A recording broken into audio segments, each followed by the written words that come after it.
Jo, s'mund të ta jam të presja. Kur të shkoj të pika, fillon e drejta juaj. Për pushmërinë e procesit të licencimit me legjislacionin shqiptar dhe evropian, si dhe ndikimin e mundshëm të këtij licencimi mbi vlerësimin e Shqipërisë nga të lutem jam të presja e dytë. Nga mëni, jo nuk mund të ndërpritet në mes të fjalisë. Në mes të fjalisë nuk ndërpritet. Nuk ndërpritet fjala e askujt. Po zoti kryetar, urdhro. Mani val dhe ecurinë e negociatave. Ta mbarojmë, lutem, dhe merre fjalën në procedurë.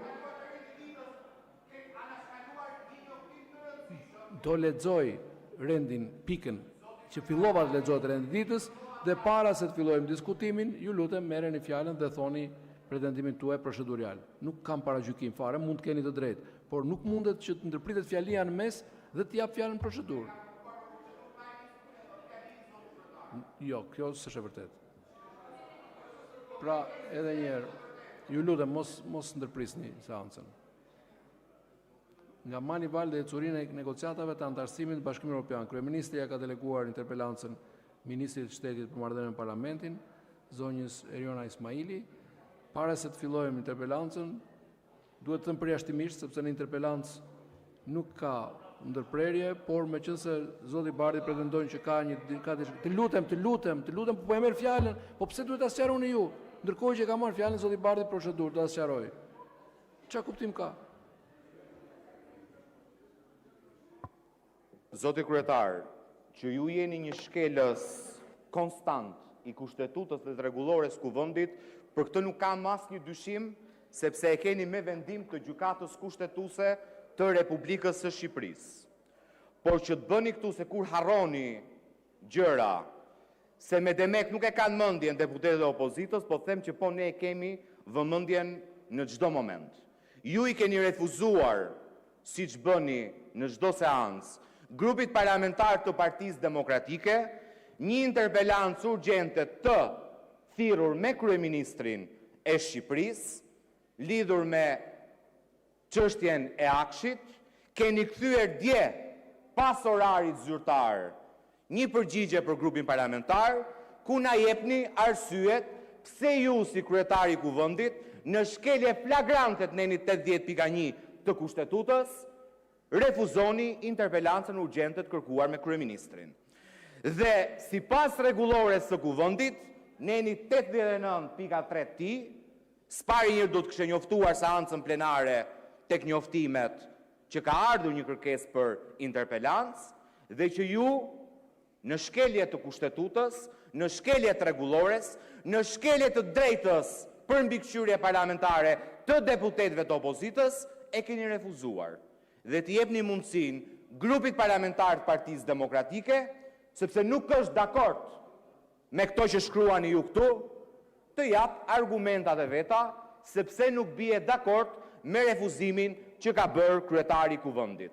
Dhe ja ku jam këtu, po e them publikisht edhe për seancën plenare, të 3 kërkesat e fundit që keni refuzuar për interpelancë, ne do t'i dërgojmë në gjykatën kushtetuese për konflikt kompetencash, sepse zotrote siç ta ka thënë gjykata kushtetuese në vendimin e vetëm para pak ditëve, në tejkalim flagrant të kushtetutës, ke marrë përsipër të asgjësosh mbikëqyrjen parlamentare, të asgjësosh të drejtat e opozitës në këtë kuvend, të asgjësosh parlamentarizmin dhe demokracinë, dhe është përgjegjësi e juaja direkte.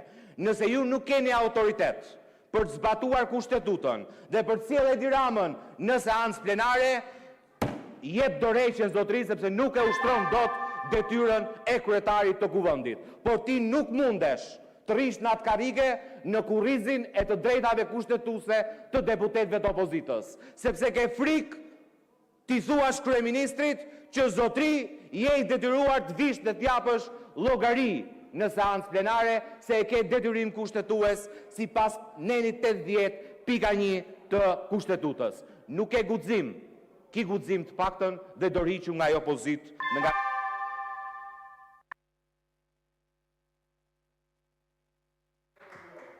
Së pari, tonaliteti nuk ju bën të keni të drejtë.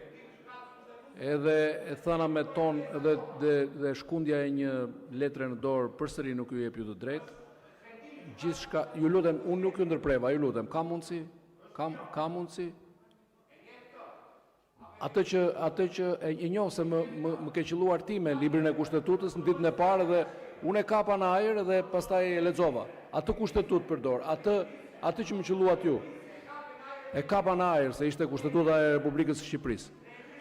Atëherë, për transparencë të tjerëve, se ju i dini, nuk mendoj që nuk e dini të vërtetën.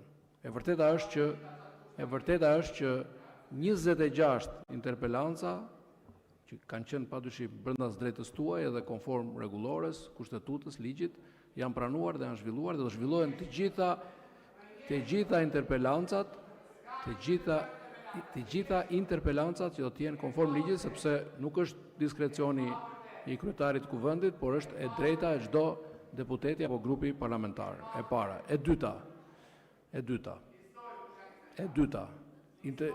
Do t'i lestojmë, po, sot kur të kemi një pushim, do t'ja u vënë dispozicion. E dyta, i gjeni dhe të raporti ju kam quar me shkrim. Me shkrim ju kam quar raportin në përgjigje të gjitha shqetësimeve tuaja dhe e di që mund t'jetë e hidhur kur shifrat përballen me shifra, por kjo është demokracia.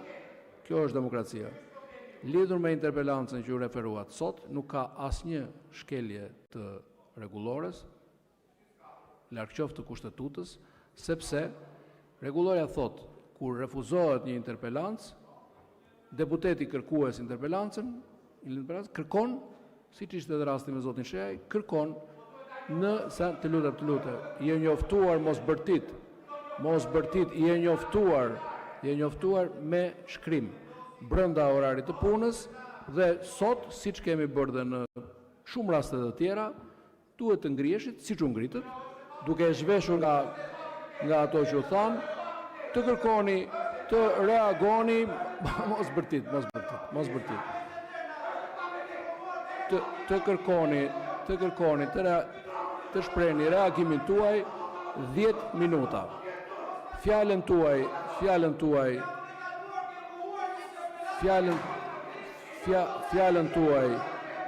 këtu du ta zhvesh natyrisht nga gjithë përmbajtja politike dhe e pavërtet dhe po e marr si kërkesë për të mbajtur 10 minutëshin tuaj nuk është provokim absolutisht. Përkundrazi, unë po ju shmangem gjitha provokimeve, sepse s'jam këtu për të rënë prej provokimeve të askujt. Pra, kërkoni, pra procedura është, zoti Balliu, ullu të lutem. Ulluni ju lutem. Jo ti do ta marrësh vetëm nëse ta jep rregulloria dhe kryetari i kuvendit. Pra, rregulloria, po. Dhe rregulloria thot, nëse merr refuzimin për një interpelancë dhe kërkon njoftimi është bërë me shkrim dhe është bërë brenda orarit zyrtar, dhe nëse kërkohet të mbahet 10 minuta fjala për të shprehur kontestimin e vet, jepet fjala 10 minuta dhe nuk ish mohuar askujt. Kështu që fjalën e keni 10 minuta, por ju lutem, ju e kërkuat pas 3 muajsh.